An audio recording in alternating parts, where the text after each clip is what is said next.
What's up, guys? This is my very first mock draft on this channel for the 2021 offseason, and I used the Draft Network to do this mock draft. You can start a mock draft with, as you can control as many teams as you want.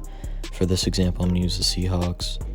You can select the number of rounds you want to pick, the draft speed, and then basically wait for your pick. We don't pick until the late in the second round. Then you go to available players and you can look at the scouting report. Right here I picked Javonte Williams, Travis Etienne, and the other one wasn't available. But for the sake of the video, I'm just going to take, for the sake of the example, I'm just going to take Etienne. But let's get into the my official mock draft.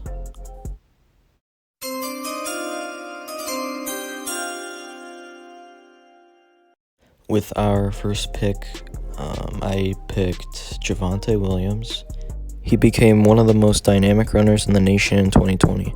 A big, physical, and powerful runner, Williams complements his bruising style with compact elusiveness, which leads to frequent broken tackles and production after contact. In every down threat, Williams is very good in pass protection and as a receiver out of the backfield. Williams is capable of ripping off big chunks of yardage with his ability to see the field cleanly, string together moves, take smart angles, and accelerate.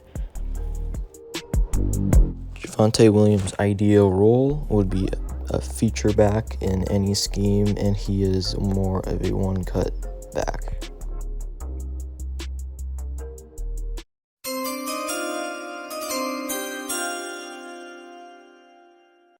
My next projected pick to the Seahawks is Dalen Hayes, a edge player, more of a linebacker and pass rusher, more like that Bruce Irvin type.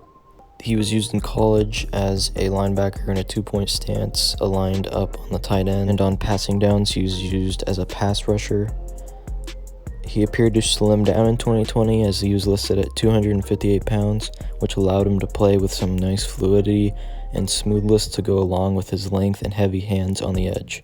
He would be a very good run stopper for us and a perfect replacement for Bruce Irvin. His role in the NFL would be a Sam linebacker on early downs, an edge defender on passing downs, and he fits our scheme perfectly.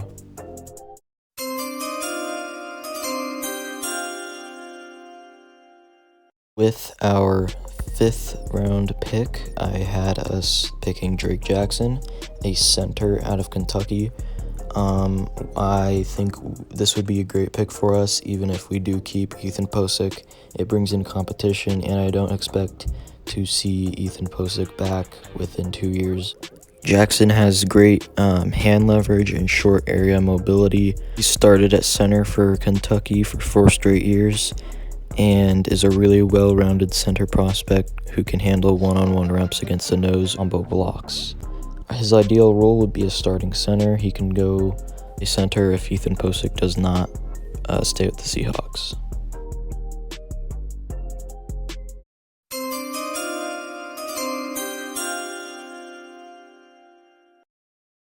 With our last pick in the draft, I had us taking Kelvin Joseph, a cornerback out of Kentucky. He is a long perimeter cornerback prospect who should have the opportunity to develop into a starting outside option. He was an early entry into the 2021 draft. He has the kind of length that is very popular in the NFL game and has been exposed to a number of different roles throughout the course of his career. He was charged with periodically following Florida tight end Kyle Pitts, but he was also played deep third coverage against some of the more prominent offenses in the Wildcats schedule, including Alabama. His ideal role would be a developmental starting cornerback, and his scheme fit is a cover 3 or quarters coverage, frequent in zone. Moving on to some other guys that I think we could draft. One is Liam Eichenberg. We could draft him in the second round. He could be a plug-and-play left tackle. Could be our Dwayne Brown replacement. Another option in the second round is Trace Sermon, running back out of Ohio State. He would be an early down running back in an inside zone heavy scheme. Another guy in the 4th round I think we could get is Amari Rogers. He would be a really good slot receiver and a punt returner in a West Coast scheme. He had a really good Senior Bowl.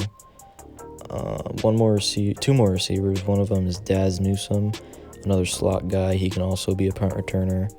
Also a West Coast guy, a receiver out of North Carolina.